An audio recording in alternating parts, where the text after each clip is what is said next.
Hello friends, welcome back to pure ইংলিশও। আজকে আমি তোমাদের সামনে একটি খুবই গুরুত্বপূর্ণ টপিক নিয়ে হাজির হয়েছি, আর সেটি হলো অ্যাডভার্ব। আজকে আমি তোমাদের শেখাবো অ্যাডভার্ব কি, অ্যাডভার্ব কত প্রকার এবং বাক্যে কিভাবে অ্যাডভার্বের ব্যবহার করতে হয়। গল্পে গল্পে খুব সহজভাবে আজকে আমরা এই বিষয়গুলো শিখব। তাহলে চলো শুরু করা যাক। অ্যাডভার্ব কি? অ্যাডভার্ব হলো এমন একটি ওয়ার্ড যা কোনো অ্যাডজেক্টিভ, ভার্ব অথবা অন্য কোনো অ্যাডভার্বকে বর্ণনা বা মডিফাই করে। আর আরও সহজ করে বললে, হাউ, হোয়েন, হোয়ার দ্বারা প্রশ্ন করলে যে উত্তর পাওয়া যায় সেটাই হচ্ছে অ্যাডভার্ব। ক্লিয়ার? তো অ্যাডভার্ব কি জিনিস আমরা শিখলাম। যেমন হি রানস কুইকলি, সে দ্রুত দৌড়ায়। তাহলে এখানে দেখো সে কিভাবে দৌড়ায়। যদি আমরা হাউ দ্বারা প্রশ্ন করি উত্তর আসতেছে কুইকলি, দ্রুত দৌড়ায়। আবার হি উইল কাম হেয়ার, সে এখানে আসবে। যদি হোয়ার দ্বারা প্রশ্ন করি উত্তর আসতেছে কি, কোথায় আসবে? হেয়ার, এখানে আসবে। এরপর হি উইল কাম টুডে, সে আজকে আসবে। যদি হোয়েন দ্বারা প্রশ্ন করি, এই হোয়েন দ্বারা যদি প্রশ্ন করি উত্তর কি আসতেছে, হি উইল কাম টুডে, কখন আসবে? আজকে আসবে, মানে টুডে। তাহলে এখানে কুইকলি, হেয়ার, টুডে এগুলো হচ্ছে অ্যাডভার্ব। ক্লিয়ার? তো আমরা বুঝতে পারলাম অ্যাডভার্ব কি জিনিস। এখন আমরা শিখব অ্যাডভার্বের প্রকারভেদ। ইংরেজিতে অনেক ধরনের অ্যাডভার্ব আছে, তো আজকে আমরা যেগুলো কমন অ্যাডভার্ব, যেগুলো খুব বেশি কাজে লাগে সেগুলো আমরা শিখব। সেগুলো হলো adverb of time, adverb of place, adverb of manner, adverb of frequency, adverb of quantity or degree, adverb of cause and effect, অবশেষে অ্যাডভার্ব অফ অর্ডার। তো মোটামুটি এই অ্যাডভার্বগুলো শিখলে আজকে আমরা অ্যাডভার্ব সম্পর্কে একটা বেশ ভালো ধারণা পেয়ে যাব। তো প্রথমে আমরা শুরু করি অ্যাডভার্ব অফ টাইম দিয়ে। আমরা প্রথমে অ্যাডভার্ব অফ টাইম দিয়ে শুরু করি। অ্যাডভার্ব অফ টাইম এমন একটি শব্দ যা কোনো কাজের সময় বা সময় সংক্রান্ত তথ্য প্রকাশ করে। অর্থাৎ কাজটি কখন হয়েছে বা কখন হয়েছিল এরকম তথ্য প্রকাশ করে থাকে। অথবা এখানে হোয়েন দ্বারা প্রশ্ন করলে যে উত্তর পাওয়া যায় সেটাই হচ্ছে অ্যাডভার্ব অফ প্লেস। যেমন আই উইল গো টুমোরো, আমি আগামীকাল যাব। তাহলে দেখো এই বাক্যের মধ্যে একটা সময় সংক্রান্ত বিষয় আছে। কীরকম? যদি আমরা হোয়েন দ্বারা প্রশ্ন করি কখন যাব, তাহলে উত্তর আসতেছে কি, টুমোরো, আগামীকাল যাব। তাহলে টুমোরো হচ্ছে এই জায়গায় অ্যাডভার্ব অফ প্লেস। তেমনি করে উই ম্যাট ইয়েস্টারডে, আমরা কি গতকাল দেখা করেছিলাম। তাহলে দেখো এখানেও কিন্তু একটা সময় সংক্রান্ত বিষয় আছে। যদি হোয়েন দিয়ে আমরা প্রশ্ন করি কখন দেখা করেছিলাম, উত্তর আসতেছে কি, ইয়েস্টারডে, গতকাল দেখা করেছিলাম। তাহলে এই ইয়েস্টারডে হলো কি একটা অ্যাডভার্ব অফ প্লেস। তাহলে এখানে টুমোরো এবং ইয়েস্টারডে এগুলো হলো কি অ্যাডভার্ব অফ প্লেস, যেগুলোর কাছ থেকে আমরা সময় সংক্রান্ত তথ্য পাচ্ছি। এরপর আমরা আলোচনা করব adverb of place. Adverb of place হচ্ছে এমন একটি শব্দ যা কোনো কাজের স্থান বা অবস্থান সম্পর্কে তথ্য দেয়। অর্থাৎ এখানে আবার হোয়ার দ্বারা প্রশ্ন করলে যে উত্তর পাওয়া যায় সেটাই হচ্ছে অ্যাডভার্ব অফ প্লেস। যেমন আই ওয়েন্ট দেয়ার, আমি সেখানে গিয়েছিলাম। অর্থাৎ এখানে আমরা স্থান সম্পর্কে তথ্য পাচ্ছি। কারণ এখানে যদি আমরা হোয়ার দ্বারা প্রশ্ন করি কোথায় গিয়েছিলাম, তাহলে উত্তর আসতেছে কি, দেয়ার, সেখানে গিয়েছিলাম। কারণ এখানে দেয়ার দ্বারা একটি স্থানকে বোঝানো হচ্ছে, সেজন্য দেয়ার হলো একটি অ্যাডভার্ব অফ প্লেস। তেমনি করে আবার শি লিভস হেয়ার, সে এখানে বাস করে। এখানেও হেয়ার হলো অ্যাডভার্ব অফ প্লেস, কারণ এখানে হেয়ার দ্বারা একটি স্থানকে বোঝানো হচ্ছে। কোথায় বাস করে? এখানে বাস করে। তাহলে হেয়ার দ্বারা কি করা হচ্ছে, একটি স্থানকে বোঝানো হচ্ছে। তাহলে এখানে হেয়ার হলো অ্যাডভার্ব অফ প্লেস। এভাবে যত রকম স্থান বোঝাবে বা হোয়ারের উত্তর পাওয়া যাবে সেটাই হচ্ছে অ্যাডভার্ব অফ প্লেস। এরপরে আমরা শিখব adverb of manner. Adverb of manner কি? অ্যাডভার্ব অফ ম্যানার হলো কোনো কাজ করার ধরন বা কায়দা। অর্থাৎ কাজটি কিভাবে হচ্ছে তা অ্যাডভার্ব অফ ম্যানার প্রকাশ করে। অর্থাৎ এখানে আবার এই যে হাউ এর উত্তর পাওয়া যায়। যেমন হি রানস ফাস্ট, সে দ্রুত দৌড়ায়। তাহলে এখানে কিন্তু কাজের ধরনকে বোঝানো হচ্ছে। যদি আমরা হাউ দ্বারা প্রশ্ন করি কিভাবে দৌড়ায়, উত্তর আসতেছে ফাস্ট বা দ্রুত।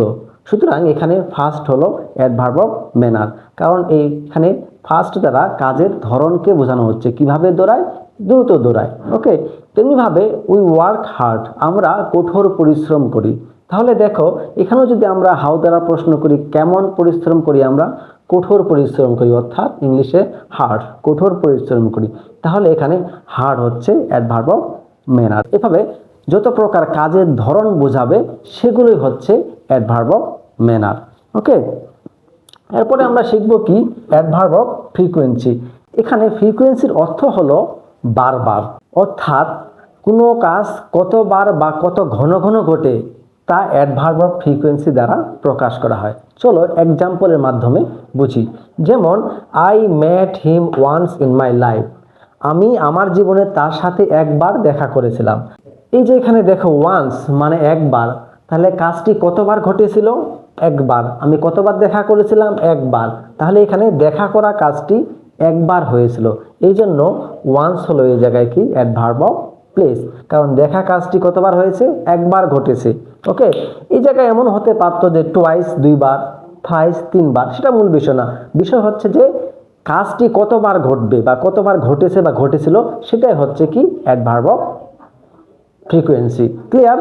এরপরে দেখো দে সামটাইমস প্লে ফুটবল, তারা মাঝে মাঝে ফুটবল খেলে। তাহলে এখানে দেখো এই যে ফুটবল খেলা কাজটি কতবার ঘটে? মাঝে মাঝে ঘটে। এই ফুটবল খেলা কাজটি কতবার ঘটে? মাঝে মাঝে ঘটে। তাহলে যেহেতু এটা মাঝে মাঝে ঘটে, এখানেও একটা বার বোঝাচ্ছে, কতবার ঘটে, কত ঘন ঘন ঘটে, এই জন্য সামটাইমস হলো এই জায়গায় কি অ্যাডভার্ব অফ প্লেস। এভাবে যত প্রকার কাজের মধ্যে যতবার কোনো কিছু ঘটবে সেগুলোই হচ্ছে কি অ্যাডভার্ব অফ ফ্রিকোয়েন্সি। এবার আসি অ্যাডভার্ব অফ কোয়ান্টিটি ওর ডিগ্রিতে। এসব অ্যাডভার্বগুলো কোনো কিছুর কতটা, কি মাত্রা বা কি পরিমাণে এসব বোঝায়। এই অ্যাডভার্বগুলো আবার অ্যাডজেক্টিভকে মডিফাই করে। যেমন হি ইজ ভেরি হ্যাপি, সে খুব সুখী। তাহলে এখানে কতটা সুখী? খুব সুখী। তাহলে এখানে সুখের মাত্রা বোঝানো হচ্ছে। এই যে ভেরি দ্বারা কি করা হচ্ছে? সুখের মাত্রাকে বোঝানো হচ্ছে। সে কি পরিমাণে সুখী? খুব মানে বেশি পরিমাণে সুখী, খুব সুখী। তাহলে এই ভেরিটা হলো এই জায়গায় কি adverb of quantity or degree. ঠিক তেমনি করে আবার হি অলমোস্ট ফিনিশড দ্য ওয়ার্ক, সে প্রায় সব কাজ শেষ করেছিল। কি? হি অলমোস্ট ফিনিশ দ্য ওয়ার্ক, সে প্রায় সব কাজ শেষ করেছিল। তাহলে এখানে লক্ষ্য করো অলমোস্ট দ্বারা কাজের পরিমাণকে বোঝানো হচ্ছে। যদি প্রশ্ন করি কাজটি কি পরিমাণে শেষ হয়েছিল, উত্তর আসতেছে কি অলমোস্ট বা প্রায় শেষ হয়ে গেছিল। উত্তর কি আসতেছে? অলমোস্ট বা প্রায় শেষ হয়ে গেছিল। তাহলে এখানে অলমোস্ট হলো adverb of quantity or degree, অর্থাৎ ভেরি এবং অলমোস্ট এগুলো দ্বারা কতটা, কি পরিমাণ বা কতখানি এইসব বোঝাচ্ছে। এই জন্য এগুলো হলো adverb of quantity or degree. বুঝতে পারছো? এরপরে আমরা আসবো কি adverb of cause and effect. Adverb of cause and effect কি? এখানে কজ ইকুয়াল টু হচ্ছে কারণ, ইফেক্ট ইকুয়াল টু হচ্ছে ফলাফল। তাহলে কোনো কাজ হয়েছে, সেই কাজের কারণ এবং সেই কাজের কি ফলাফল হয়েছে এইরকম বোঝালে সেগুলো হচ্ছে adverb of cause and effect. অর্থাৎ একটি কাজ ঘটার পিছনে কারণ থাকবে এবং সেই কাজটির একটি ফলাফল থাকবে, সেগুলোই হচ্ছে কি adverb of cause and effect. চলো একটু উদাহরণ দিয়ে ভালো করে বুঝি।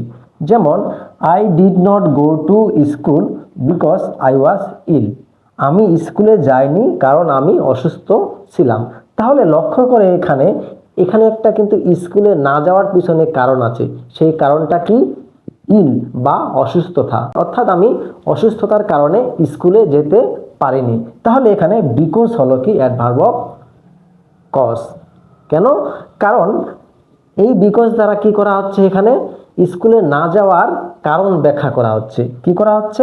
স্কুলে না যাওয়ার কারণ ব্যাখ্যা করা হচ্ছে, অর্থাৎ বিকজ হলো কি অ্যাডভার্ব অফ কজ। তাহলে আমরা এই কজটা দেখলাম, এখন আমরা আসি ইফেক্টটা দেখি। যেমন হি স্টাডিড হার্ড দেয়ারফর হি পাসড, অর্থাৎ সে কঠোর পরিশ্রম করেছিল বা কঠোরভাবে পড়াশোনা করেছিল, তাই সে পাস করেছে। তাহলে এখানে লক্ষ্য করো এখানে কিন্তু কোনো কারণ বোঝাচ্ছে না, এখানে ফলাফল বোঝাচ্ছে। অর্থাৎ কিভাবে? হি স্টাডিড হার্ড, সে কঠোর পরিশ্রম করেছিল, এটা একটা কাজ, ঠিক আছে। এই কাজের ফলাফল কি আসছে? হি পাসড, সে পাস করেছে। এই যে এটা একটা কাজ, হি স্টাডিড হার্ড, সে কঠোর পরিশ্রম করেছিল, এই কাজটার ফলাফল কি আসছে? হি পাসড, সে পরীক্ষায় পাস করেছে। ক্লিয়ার? তাহলে এখানে ফলাফল বোঝাচ্ছে। এই জন্য এই দেয়ারফরটা হলো কি অ্যাডভার্ব অফ ইফেক্ট। দেয়ারফর কি অ্যাডভার্ব অফ ইফেক্ট, এটা দ্বারা কি বোঝাচ্ছে, ফলাফলকে বোঝানো হচ্ছে। আরেকটা জিনিস মনে রাখতে হবে, adverb of cause and effect এগুলো সবসময় সেন্টেন্সের কি মধ্যখানে বসে। এগুলো কোথায় বসে, সেন্টেন্সের মধ্যখানে বসে। যেমন এখানে বিকজ সেন্টেন্সের কথা বসছে, মধ্যখানে বসছে। তারপরে এটা এটা কি বসছে, এই যে দেয়ারফর, এখানে দেখো এখানেও কিন্তু এই দেয়ারফরটা মধ্যখানে বসছে। তো এগুলোই হচ্ছে কি কজ অ্যান্ড ইফেক্ট। এরপরে আমরা জানবো, সব শেষে শিখবো হচ্ছে এখন আমরা অ্যাডভার্ব অফ অর্ডার। এই অ্যাডভার্বগুলো মূলত কোনো কাজের ক্রম বা পর্যায় বোঝাতে ব্যবহার করা হয়। অর্থাৎ একটি কাজ কত নম্বর বা কোন সিরিয়ালে হচ্ছে বা হয়েছে এগুলো প্রকাশ করার জন্য এই অ্যাডভার্ব অফ অর্ডারগুলো ব্যবহার করা হয়। যেমন first, firstly, second, secondly, third, thirdly, next, last, lastly, এগুলো হচ্ছে কমন অ্যাডভার্ব অফ অর্ডার, যেগুলো আমরা প্রায়শই সেন্টেন্সে বা বাক্যে ব্যবহার করে থাকি। এখন এগুলো দিয়ে আমি দুইটি বাক্য লিখেছি, দেখো। First, you should read the book, প্রথমত তোমার বইটি পড়া উচিত। Second, you must take notes, দ্বিতীয়ত তোমাকে নোটগুলো অবশ্যই নিতে হবে। তাহলে দেখো এই বাক্য দুটির মধ্যে ফার্স্ট এবং সেকেন্ড তারা কি বোঝানো হয়েছে, পর্যায় বা সিরিয়াল বোঝানো হয়েছে। ফার্স্ট এটা হচ্ছে প্রথম সিরিয়াল কি তোমার বা প্রথম পর্যায় কি, you should read the book. এরপর সেকেন্ড দ্বিতীয় পর্যায় বা দ্বিতীয় সিরিয়াল কি, ইউ মাস্ট টেক নোটস, অর্থাৎ একটা সিরিয়াল বা পর্যায় এখানে বোঝানো হয়েছে এই ফার্স্ট এবং সেকেন্ড দ্বারা। এগুলোই হচ্ছে অ্যাডভার্ব অফ অর্ডার। বুঝতে পারছো? তো ভিউয়ার্স, আজকে আমরা শিখলাম অ্যাডভার্ব কি জিনিস, অ্যাডভার্বের ব্যবহার, বাক্যে কিভাবে অ্যাডভার্ব ব্যবহার করতে হয়। আশা করি তোমাদের এখন আর অ্যাডভার্ব চিনতে ভুল হবে না। ভিডিওটি ভালো লাগলে লাইক দাও আর কমেন্ট করে জানাও এর পরের বার কোন টপিকে ভিডিও চাও। আর অবশ্যই দয়া করে চ্যানেলটি সাবস্ক্রাইব করে দেবে। Thanks for watching.